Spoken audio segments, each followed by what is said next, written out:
Okay, in the background is Curtis Museum's reproduction of the 1914 flying boat America. This plane in 1914 was designed to cross the North Atlantic, and it had exhibited, before it left Puka Lake right here where we are, it had exhibited the ability to lift the fuel that was required to make the long stretch of the North Atlantic flight, which was Newfoundland to the Azores. They were ready to go with this airplane, and World War I broke out and put the kibosh to the program. And mainly what happened is that the navigation equipment, we didn't have fancy GPSs back then, and they were going to use picket ships, a bunch of Navy destroyers every 50 or 100 miles that would actually guide them in navigation through a system of flares and what have you. They even had a spotlight that we've seen pictures on the original America where they could shine it down and identify themselves so the ships on the ocean could find them. That was the plan, and when the World War I broke out, then the Navy could no longer tie up its entire destroyer fleet for this trip.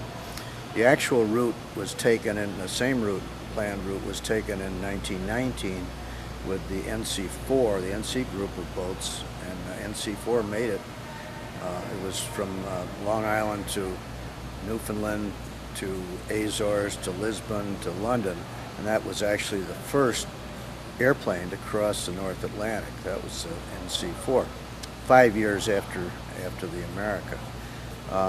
Right now we're in the state, we're planning on flying this airplane a little over a month from now, and we've got a fair amount of work to do on the little items, like we haven't got the engines yet. We have an engine in there, but that's in there to show us where things have to be mounted as far as the tie downs, everything else. The engines will be original Curtis OXX6 100 horsepower 1400 RPM engines, and those are being overhauled now. Our radiators, or two radiators, one's due in next week and a prop's also due in next week, so by that time we'll have everything pretty well fit.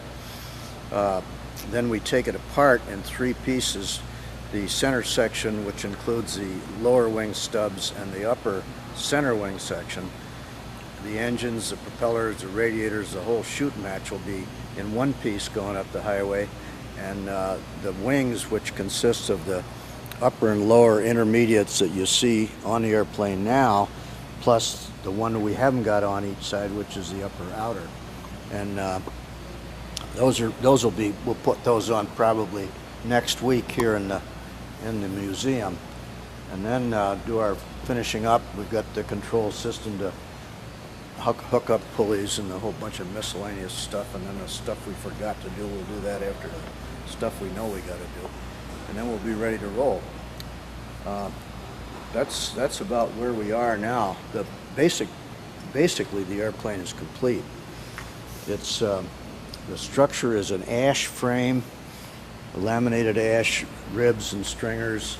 It's Sitka spruce plank, 1/4 inch thick Sitka spruce planking on the outside, and then it's fabric covered. The original fabric on the 1914 airplane is silk. This is done with Consolidated Aircraft Coatings polyfiber. And color is as red as we think the original one was, and pretty much other than the glue and the fabric, we're doing it as identical as we can to the original boat, with a limited number of prints and lots of photographs.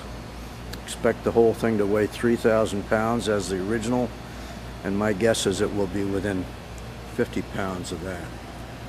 We won't put 2,000 pounds of fuel on it because we don't want these guys flying off with it, but we'll put enough on so they can. Our objective this year is to get a picture of air underneath it, and then maybe more, depending. It should fly real well. It was a nice flying airplane back then. No reason why it shouldn't as a duplicate today. Tell me about the end of the wing. Well, the upper outer is not on there. That couples right onto what you see there in the upper position. That's another 18 feet of wing on each end, of course, and that gives a total span of 72 feet.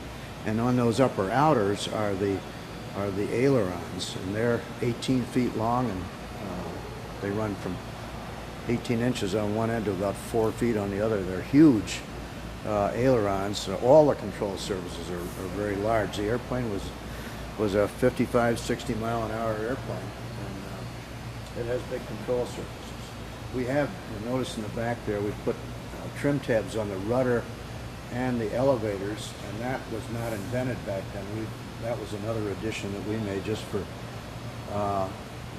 convenience of the pilots, and since we really don't know how it's set up initially, the reports were that it flew bow heavy until it left the water, and then it flew tail heavy.